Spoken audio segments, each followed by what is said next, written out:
여러분 안녕하세요. 종목의 발견 MC 박광남입니다. 오늘 종목의 발견에서는 메타버스에 대해서 알아볼 예정입니다. 메타버스가 무엇일까요? 이론적으로 메타버스는 메타, 유니버스의 합성어입니다. 초월, 그 이상을 뜻하는 그리스어 메타와 우주를 뜻하는 유니버스의 합성어라고 하면 대략적으로 개념은 잡히죠. 사실 메타버스란 단어는 1992년 닐 스티븐슨의 소설 스노우 크래시라는 소설에 처음 등장했습니다. 생각보다 등장한 지 오래된 단어죠. 그렇다면 왜 지금 다시 이 메타버스란 단어가 각광을 받고 있는지, 그리고 투자자인 우리에게 어떤 의미가 있는지 알아봐야겠죠. 본격적으로 메타버스에 대해 파헤쳐 보도록 하겠습니다. 안녕하세요, 한종목 연구위원님. 네, 안녕하세요. 네, 메타버스 편으로 또 다시 뵙는데요. 맞습니다. 네. 네. 저희가 메타버스에 대해서 사실 최근에 이슈가 많이 되는 것 같습니다. 그렇죠. 네. 근데 이제 이 메타버스라는 개념도 사실 이해하기가 좀 어려운 것 같아요. 네, 그렇기 때문에 우리가 네. 개념 정리 한번 하고 넘어가도록 하시죠. 그렇죠. 메타가 이제 그리스어로 가상, 그 다음에 초월이라는 단어이고요. 예. 그 다음에 버스가 이제 유니버스, 예, 세계를, 우주죠? 예, 그렇죠. 우주를 뜻하는 합성어입니다. 그러니까 메타버스라는 게요. 가상, 현실, 뭐 이런 걸로 해석을 하시면 될 것 같습니다. 저희가 유니버스라고 하면 이제 마블 유니버스 네, 자체에서 이제 마블 세계관 뭐 이런 거 얘기하는데, 그렇죠. 네. 메타버스는 뭔가 이렇게 다양한 세계관. 네, 세계관 이렇게 봐도 그렇게 될 것 해석하시면- 같네요. 네, 맞습니다. 이제 용어를 조금 하나하나 좀 풀어보도록 하겠습니다. 네. 먼저 이제 정의부터 좀 설명을 드리자면, 이제 대략 3차원 가상현실을 뜻하는데요. 네. 2007년 이제 ASF라는 단체에서 이 메타버스가 가상적으로 확장된, 그러니까 물리적 현실과 가상 공간의 융합이라는 표현을 했습니다. 그래도 어렵지 않나요? 너무 어렵네요. 예. 네, 너무 점점 더 어려운데. 어려워지는 것 네. 같은데, 이게 뭐 네 가지 요소로 좀 나뉘어서 설명을 드리면 될 것 같습니다. 네. 첫 번째가 바로 이제 가상 세계, 예. 그 다음에 이제 거울 세계, 일단 세 번째가 뭐 조금들 아실 것 같은 증강현실, 마지막이 라이프 로깅이라는 것으로 나뉩니다. 이게 직관적으로는 이제 김상균 교수님이 쓰셨던 메타버스란 책이 있어요. 예. 이 책 굉장히 좋습니다. 여러분들도 읽어보시면 이해하시는데 되게 좋을 것 같아요.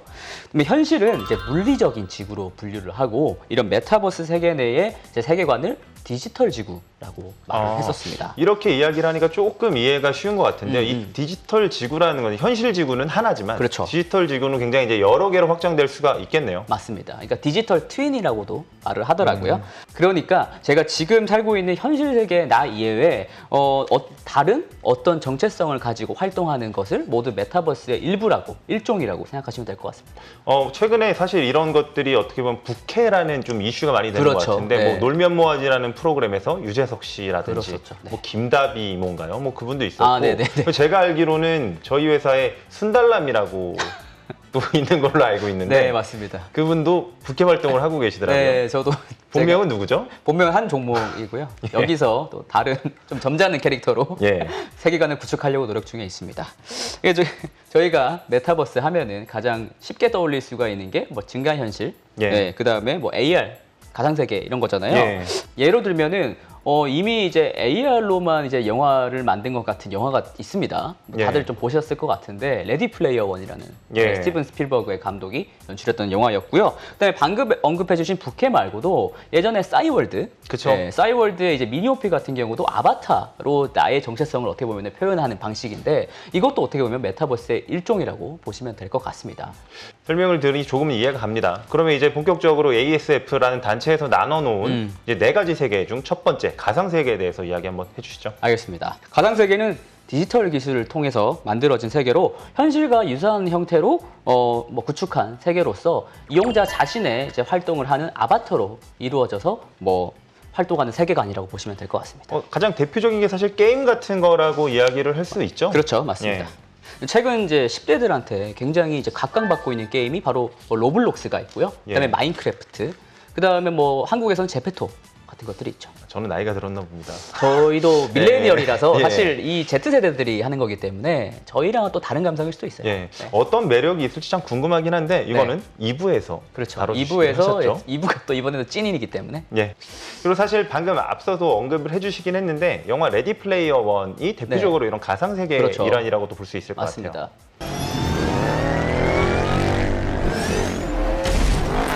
영화 한번 보시면 그래도 이해하시기가 쉬울 것 같습니다. 그런데 영화에서는 굉장히 이제 실감나게 가상 공간이 이루어지기 때문에 사람들이 그만큼 몰입이 되는 거잖아요. 그쵸. 근데 이런 최근까지의 아직 기술로서는 조금 기술적인 그렇게 구현하기에는 어려움이 있는 게 사실입니다. 그래서 일각에서는 그렇기 때문에 아직은 메타버스가 아니라 라는 사람도 분명히 있는 상황이고요. 왜냐하면은 이제 메타버스를 몰입형 가상세계로 아직 부르기가 어렵기 때문입니다. 예. 네. 그 몰입형 가상 세계라고 말씀을 해주셔서 사실 몰입을 하려면 네. 현실 세계와 굉장히 좀 유사한 느낌을 줘야 되는데 이거는 뭐 하드웨어라든지 그렇죠. 기술적인 부분에 도움이 있어야 되는 맞습니다, 거 아닙니까? 맞습니다. 반대로 이제 하드웨어 기술의 역량도 굉장히 필요하다고 볼 수 있습니다. 실제로 뭐 이제 VR을 끼게 되면은 거기에 들어가는 게 또 바로 생각나는 것만 해도 글래스가 필요하고요. 예. 그다음에 나의 이제 뭐 손 동작이나 발 동작, 그다음에 몸 동작을 이제 표현할 수 있도록 센서도 필요하고, 예. 그다음에 보통 이제 게임이라는 게 뭐 미래에서는 클라우드 게이밍이 안 될 것이라고 보는 사람은 없잖아요. 예. 클라우드 게이밍을 좀 지연 없이 하려고 하면은 뭐 5G라든가 6G 통신도 예. 분명히 필요하게 될 것이고, 그다음에 수많은 게임을 이제 동작시키기 위한 GPU 성능도 당연히 필요하게 됩니다. 그렇기 때문에 이제 뭐 AR, VR, 글래스뿐만 아니라 그래픽 카드, 뭐 디스플레이 이런 하드웨어 장비들의 발전 수준을 꾸준하게 살펴보는 것이 메타버스에 투자하는 방식일 것 같습니다. 방금 말씀해 주신 것처럼 메타버스 이 시장의 성장을 네. 위해서 하드웨어 기기들의 발전 정도를 살펴봐야 한다라고 말씀해 주셨는데 그것 굉장히 좀 좋은 포인트인 것 같습니다. 그렇습니다. 네네. 근데 저희가 이제 하드웨어 이야기 했고요. 근데 네. 가상세계 이야기를 조금 더 이어가자면 사실 네네. 제가 웹툰을 굉장히 좀 즐겨보는 편인데 그러시더라고요. 이, 네. 예. 이 웹툰 상위에 있던 그 내용들을 보면 주로 이런 가상세계를 다루는 내용들이 많더라고요. 그렇죠. 이 MZ 세대들한테는 이 가상세계라는 개념이 굉장히 좀 친숙한 것 같습니다. 그렇습니다. 근데 젊은 세대가 이제 메타버스에 대해서 친숙하게 느끼고 있다는 점을 저희도 주목하고 있고 현재 이제 투자자분들도 주목을 하시는 것 예. 같아요. PC방 1세대 아니신가요? 혹시? 예, 맞습니다. 저도 네. 이제 어렸을 때 PC방이 처음 생겨서 그렇죠. 저는 뭐 당구 이런 거 안 치고 PC방에서 아주 저도요, 오랜 시간을 저도요. 보냈던 걸로 네네네. 기억을 합니다. 네. 공부했어야 되는데 게임을 너무 많이 해서 그때는 그게 너무 충격이긴 했어요. 네, 맞습니다. 네. 근데 다만 저희 아시겠지만 Z세대라고 불리는 지금의 이제 10대를 비롯한 네. 이제 분들 같은 경우에는 이 모바일 환경에 굉장히 훨씬 더 친숙하게 맞아요. 예, 느끼시고 계신 거죠. 맞아요. 그러니까 디지털 환경이라는 것에 대해서 심지어 저희보다도 더 가까이 밀접하게 생활하고 맞습니다. 계시기 때문에 이분들 입장에서는 메타버스라는 세계 자체가 그냥 일상이지 않을까라는 생각이 그런 듭니다. 생각이 들어요. 왜냐하면 태어났을 때부터 모바일 환경이 벌써 구축이 되어 있고 사실 그 Z세대 같은 경우에는 키보드도 잘 못 쓴다고 하더라고요. 저도 그 얘기를 네. 들었습니다. 휴대폰으로 이 타이핑을 하는 게 맞아요. 조금 더 편하고. 편하게 네. 느낀다라는 정도의 변화까지 느끼고 있는 상황이니까요. 맞습니다. 그럼 이제는 저희가 두 번째 세계, 거울 세계에 대한 이야기도 한번 나눠보시죠. 거울 세계? 예. 거울 세계는 말 그대로 이제 미러링.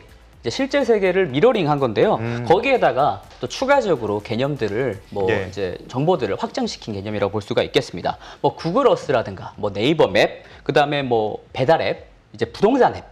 네, 뭐 직방이라든가 뭐 다방 이런 게 여러 가지가 있죠. 근데 이런 어플리케이션들을 보면 실제 모습뿐만 아니라 뭐 주택에 대한 정보 등들도 추가적으로 이렇게 추가가 되어 있잖아요. 네.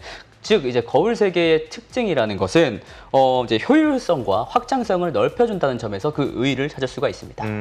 예, 이제 세 번째로 이야기 나눠보시죠. 증강현실. 뭐 증강현실은 사실 저희가 지금도 왕왕 쓰고 있는 것 같습니다. 그렇죠. 왕왕 쓰고 있는데 이제 증강현실도 이미 실생활에서 많이 접목이 되고 있습니다. 예, 사실 네. 제가 포켓몬고라는 게임이 처음 나왔을 때 네. 잠깐 빠져갖고 그렇죠. 좀 했었는데 근데 그게 벌써 5년 됐어요. 예, 오래됐더라고요. 시간이 이렇게 빠릅니다. 네. 예. 포켓몬고와 같은 이제 게임뿐만 아니라 이제 산업적으로도 쓰임새가 굉장히 증강현실은 쓰이고 있는데요. 뭐 최근에 이런 부분에서 가장 앞서 나가고 있는 게 바로 마이크로소프트가 아닌가 싶어요. 예, 마이크로소프트가 뭐 이제 홀로렌즈라는 이제 뭐 이제 AR 기기를 내놓기도 했고 또 최근에는 또 메쉬라는 AR 플랫폼, 예. 심지어 애들은 AR, VR을 합친 이제 XR이라고 표현을 하더라고요. 이런 XR 분야에서 산업 현장에 쓸 수 있게 많이 지금 활용을 하고 있습니다. 예. 네. 지금 말씀해 주신 내용처럼 이 AR 시장 같은 경우에는 그냥 단순히 놀이적인 부분뿐만 아니라 산업이나 의료 이런 환경에서도 굉장히 쓰임새가 앞으로 많을 것 같습니다. 그런 것 같아요. 최근 이제 페이스북 같은 경우에는 뭐 AR 손목 밴드 같은 걸 출시를 했기 때문에 거기에 뭐 가상 키보드, 영화부 같은 거 보면은 막 이렇게 치시는 거 예. 있잖아요. 예, 이런 가상 키보드를 입력한거나 뭐 가상 물체를 또 제어한다던가 이런 식으로 AR 기술을 더욱더 발전시키고 있습니다. 대표적인 이제 이 디바이스계 이제 뭐 왕이라고 불릴 수 있는 그렇죠. 애플도 네, AR 맞아요. 글래스를 좀 뭐 출시하겠다라고 얘기가 나온 것 같은데요. 맞아요. 저번에 이제 사실 애플 소식을 어떻게 이렇게 잘 알고 있나 궁금한 그 밍치거라는 사람이 예. 있죠. 그 사람이 유출한 소식인데 이 사람이 이제 애플이 2022년에 AR 글래스를 내놓을 것이라고 발표를 했었고요. 저도 그 부분이 굉장히 흥미롭게 보고 있습니다. 실제로 또 밍치거는 2030년에는 AR 렌즈를 내놓을 것이다. 이런 얘기도 했었더라고요. 뭐 이렇게 되면은 뭐 이런 빅테크 업체들이 지금 계속적으로 좀 들어오고 있는 것이니까 관련된 시장 산업은 뭐 더욱더 성장할 것이라고 믿어 의심치 않고요. 그 다음에 이제 워낙 이제 하드웨어 기기들의 침투율이 뭐 빠르게 증가시키는 산업이라서 주목하셔야 될 것 같습니다. 거기다 이제 특히 애플 같은 경우에가 뭐 만들어서 팔면 네, 너무 잘 팔리더라고요.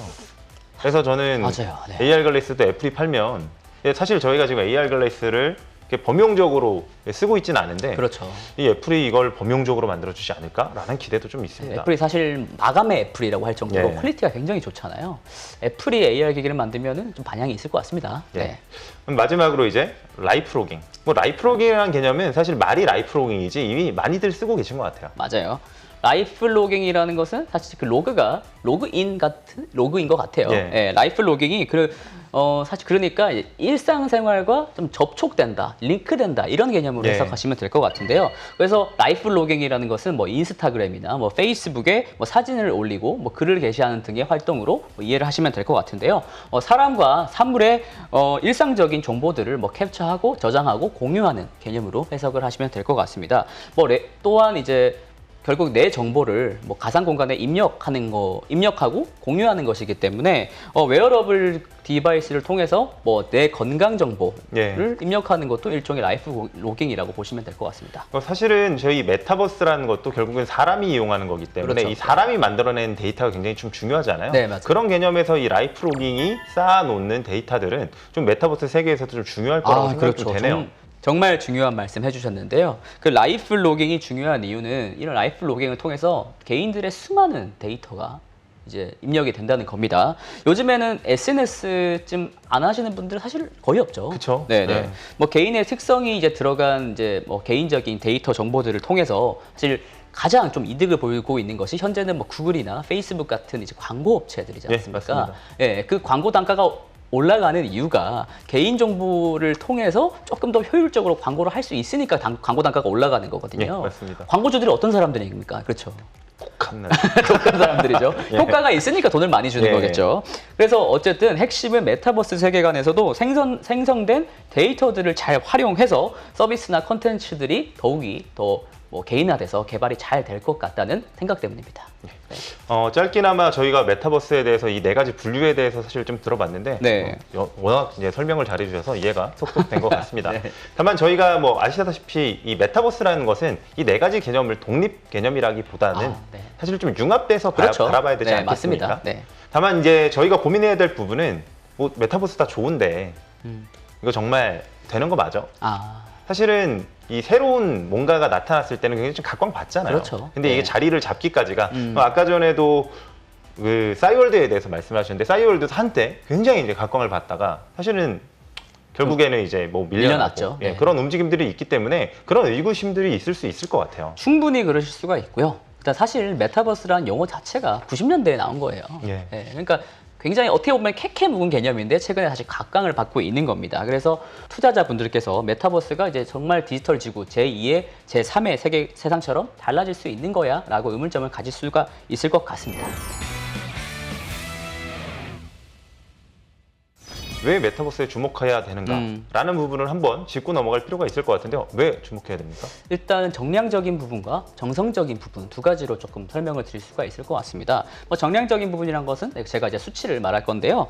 메타버스, 그다음에 아까 XR 말했잖아요. 예. XR 이제 AR과 VR 합친 개념인데요. 이런 연구한 시장의 규모가 2024년까지 연평균 113%. 그러니까 2배 이상씩 매년 성장한다는 거예요. 연평균 113%씩 성장한다는 건 굉장히 빠른 속도네요. 말도 안 되는 거예요, 사실. 예. 네. 그렇기 때문에 2024년에 무려 2,969억 달러, 약 하나로는 뭐 330조 정도 될까요? 네, 그 정도 시장의 규모라고 합니다. 그러니까 규모 자체도 굉장히 크지만 그 성장하는 속도가 굉장히 빠르다는 것에 주목을 꼭 하셔야 될 것 같고요. 그리고 아까 이제 수치적인 얘기를 했으니까 이제 좀 정성적인 부분을 좀 설명을 드릴 텐데요. 정성적인 부분에 대해서도 이제 개인과 이제 영리를 추구하는 회사 입장을 각각 좀 들어봐야 될 것 같습니다. 예. 개인의 측면에서는 메타버스가 이제 중요해지는 이유가 이제 과거 대비 지금 사실 기술 개발의 속도가 굉장히 빨라지고 있기 때문에 사회 문화적인 변화도 엄청 빨라지고 있잖아요. 예, 맞습니다. 사실 그래서 뭐 응답하라 이런 것들이 더 인기가 예. 많은 건지도 모르겠습니다. 그래서 사실 인터넷 혁명이 00년대 뭐 생기고 나서 그리고 2010년대 모바일 혁명이 생기고 나서 저희 삶이 얼마나 많이 변했습니까? 사실 전 기억나는 게 최근에 이 엔비디아의 CEO인 젠슨 왕이 이제 네. 그런 얘기를 했죠. 지난 20년이 놀라웠나요? 뭐 앞으로 20년은 SF나 다를 바가 없을 겁니다. 야. 메타버스의 시대가 오고 있다라고 이제 언급을 하면서 사실은 그때 다시 한번 메타버스가 맞아요. 각광을 받았던 것 같기도 합니다. 그리고 사실 젠슨 왕이 일으킨 것 같긴 해요. 네. 게다가 작년에 팬데믹이 있었죠. 예. 코로나19로 이제 모바일 전환이 좀 가속화됐다는 것은 사실 시장의 전반적인 견해잖아요. 예. 그 사티아 나델라 이제 마이크로소프트 CEO가 불과 2개월 만에 디지털 혁신에 2년치 가속도가 붙었다고 합니다. 그러니까 이제 시대적으로도 메타버스 시대가 더욱 성큼 다가올 수 있는 환경은 이미 구축이 잘 되어 있다라고 저는 판단을 합니다. 예. 방금 전에 개인의 이제 입장과 기업의 입장을 나눠서 말씀해 주신다고 했는데 그럼 기업의 입장에서는 저희가 어떻게 봐야 될까요? 기업의 입장에서는 사실 20년의 인터넷 시대와 10년의 모바일 시대가 성숙기, 그러니까 이제 성장기가 아니죠. 예, 그렇죠. 성숙기로, 이제는 뭐 네. 모바일 시대도 10년이 훌쩍 넘어갔으니까요. 그렇지 않아요. 네, 성숙기로 전환되면서 저성장인 국면이거든요. 그러니까 네. 다시 말하면 새로운 성장의 전환에 목말라 있다라고 보시면 될 것 같은데요. 이런 관점에서 본다고 한다면 현실의 세계에서 돈을 벌고 있는 이런 인터넷 기업들, 테크 기업들이 또 다른 지구인 디지털 지구로 가서 또 돈을 벌게 되면 어떻게 될까요? 그러면 그냥 단순히 생각해 보면 매출이 2배로 늘까요? 아마 이제 멀티버스일 가능성이 높아지니까 몇 배로 돈을 벌 수도 있을 것 같거든요. 근데 이게 조금 실제로 지금 일어나고 있는 게 나중에 좀 설명을 드릴 거지만 그 로블록스라는 게임 안에서 그것도 가상세계잖아요. 예. 근데 구찌가 명품 업체 제일 잘 나가는 구찌가 거기 안에서 자기들의 이제 명품 아이템들을 팔았다고 해요. 그럼 실제로 개인인 제가 현실에서 네. 구찌의 신발을 사고 네, 그리고 내 캐릭터에도 구찌 신발을 사서 신기는 거죠. 그렇죠. 그러면 기업들은 여기서도 팔고 저기서도 팔고. 저기서도 팔고. 근데 거기서 판 게 현실로 땅 생기는 건 아니잖아요. 그렇죠. 물론 그렇긴 하지만 기업들한테는 예. 얼마 핵이득인 것 같아요. 예. 네. 사실은 지금 방금 말씀해주신 포인트가 기업 입장에서는 이 시장을 놓칠 수가 없는 맞아요. 이유 중에 하나가 될 것 같습니다. 그렇습니다. 네. 메타버스 세계의 개념뿐만 아니라 이 당위성에 대해서까지도 잘 설명을 해주셨는데요. 네. 사실 저희가 이 메타버스라는 게 앞서서도 말씀드렸지만 아직까지 개념이 좀 모호하기도 하고 좀 초기 단계이다 보니까 네. 이제 좀 분명히 너무 급하게 생각할 필요는 없을 것 같습니다. 맞아요. 네, 예. 맞습니다. 다만 그럼에도 불구하고 이 시장의 성장성이라든지 저희가 향후 미래를 바라보는 관점에서 메타버스에 대한 공부를 꾸준히 해야 될 것 같고요. 네. 2부에서는 이 메타버스에 관련된 기업에 대한 이야기를 본격적으로 다뤄보려고 합니다. 네, 그러면 2부 기대해 주세요.